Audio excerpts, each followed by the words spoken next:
Okay, so Alright. next topic, which will be comparing modern and retro gaming.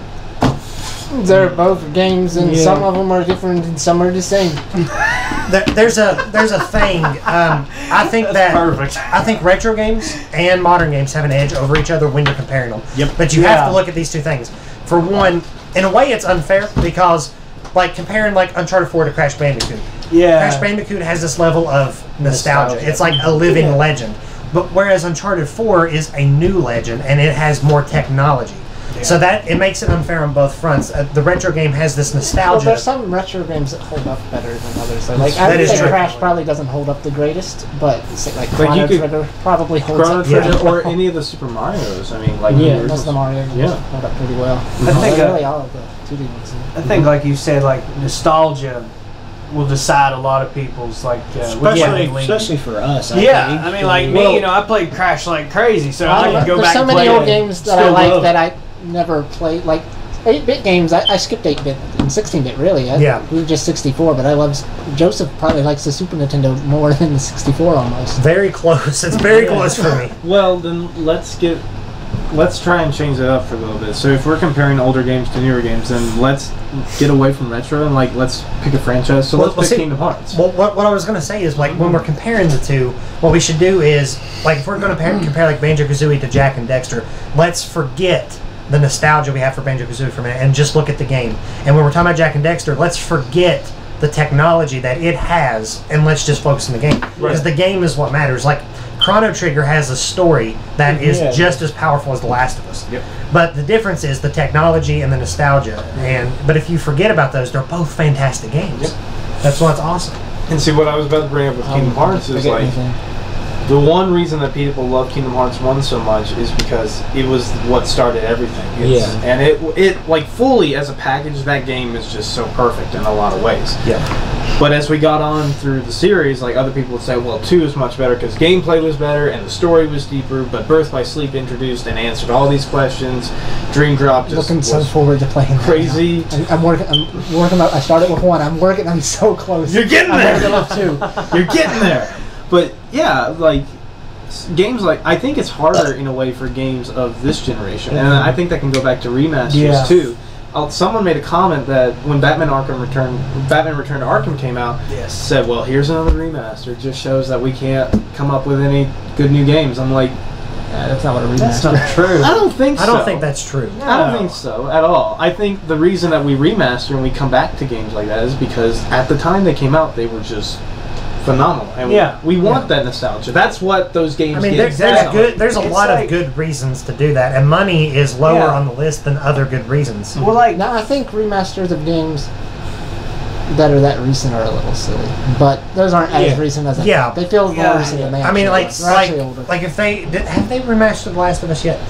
Yeah, the PlayStation 4. PlayStation 4. That's what I thought. So see, like it came out on the PlayStation 3, and then they introduced a new system. That was a little like so. It's like that's kind of silly.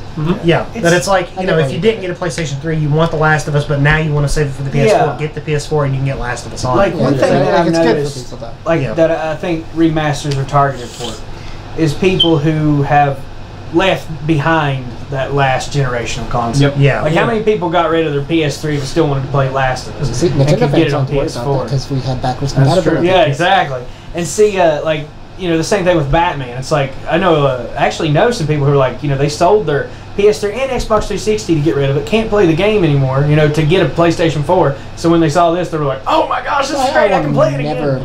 System. Yeah, I know. I can't bring myself to do it either. But like I think it's and then there's people like me who would like to say, well, I would like to have this more upgraded version just to have it on the PlayStation 4. Who would would play it? Yeah, exactly. So it's just it depends on the person. Like one good thing about remasters is like you'll always have it on that. Like the PS4, who as long as its lifespan lasts, will have Batman, the Arkham series on that for the people who want to get it for that. I mean, and nobody, like one thing is, freedom of not having to buy it if you don't want to buy it, if you don't want to get like one on the past system. But for people who haven't played it or just want to keep it up with that one, because like my PS3 is ancient now, and I don't know how much longer to live. So I have to, that generation of games don't seem like they're gonna the systems themselves are not going to hold up in the long term. Something's curious. I'm talking about remasters. Thinking about PS1 remasters, I think a good comparison to that would be Final Fantasy VII. I mean, we have been... It's basically a new game. Yeah, a lot of fans have been begging. I think almost every Final Fantasy fan has been begging for a remaster of 7. But we now are getting it, and here we are. This is where I'm going to comment on that. They changed gameplay. Drastic. Now, I'm okay with that, because one, I've always been a fan of the more action RPG style of Kingdom Hearts. That's fine with me. Hardcore fans, purists, as I guess you would call them, hate that. But see, I think I'm okay with it because I don't mind playing the original, and I don't. Right. I don't think I'd want to play the exact same thing. Exactly. And especially when it's a cool way to remaster it, I think. Yeah, it is. Although I would like them to sort of, if they could, like they do with Final Fantasy X remaster there. It is neat when it's sort of like, this is the same game, but it's better. Yeah. Well, you know what they could do? That would be interesting. Add some extra stuff, kind of like the final mixes. Well, I was about to say, Uncharted 4 did something fun. Do you remember the 8-bit? Where you can change the screening to 8-bit or cell shading. Like, you can change that. The cell shading is awesome. Yeah. I can't believe they did that. That is incredible. They should do that for Final Fantasy VII. If you want to do the action RPG combat, sure. But if you really want to turn-based... It's making 2 games in one. That's the problem. That's the problem. Twice as much work.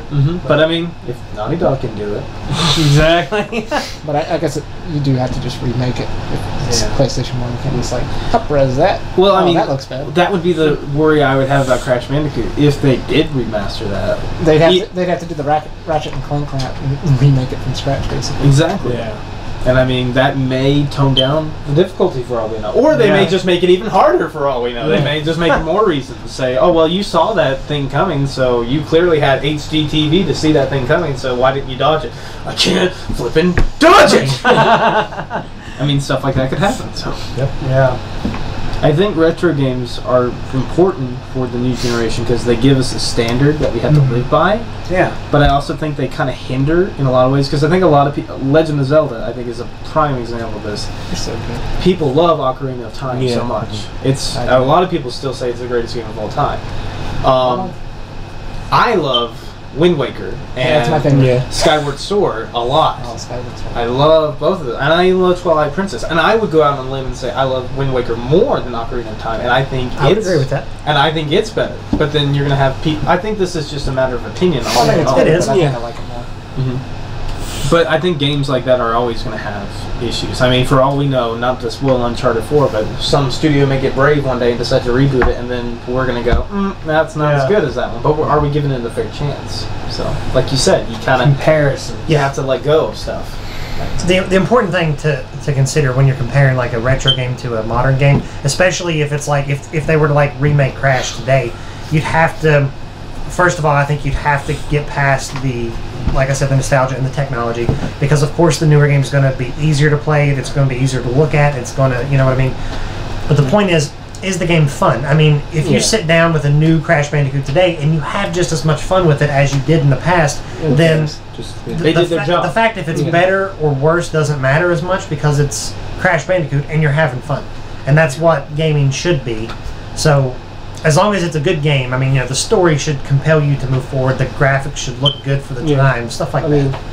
So Naughty Dog, Neil Druckmann just tweeted this, that Naughty Dog is working on a brand new IP. Emotionally engaging third-person action. Probably the Uncharted 4 team, I'm assuming. Pretty much. I don't know. Who's working on the DLC? Who's working on The Last of Us 2? Where are they getting these people to work on these games? How are they doing this? Well, with as much as Uncharted 4 is sold, they probably got to open a third studio. It's true. Say, goodness gracious. Okay, sorry. Go on. So, anything else about that? Because we're about to segue into retro games. Just like, one thing I want to add is, like, you know, I think most people, including me probably, you know, comparing, we need to try to probably stop doing that. I mean, you know, like in a series, like, first we need to first play it, and you can't, like, even some movies, like, I'll be in there watching and be like, well, this isn't as good as this. Is that, But, I mean, I still kind of enjoy the movie, but, you know, sitting there thinking if it's better than this, I think it hinders my experience. And I think that works with games, too. Like, if I'm playing some game in a series, I'm like, well, I don't like it better than this. And also You know. being tolerant of other people's opinions.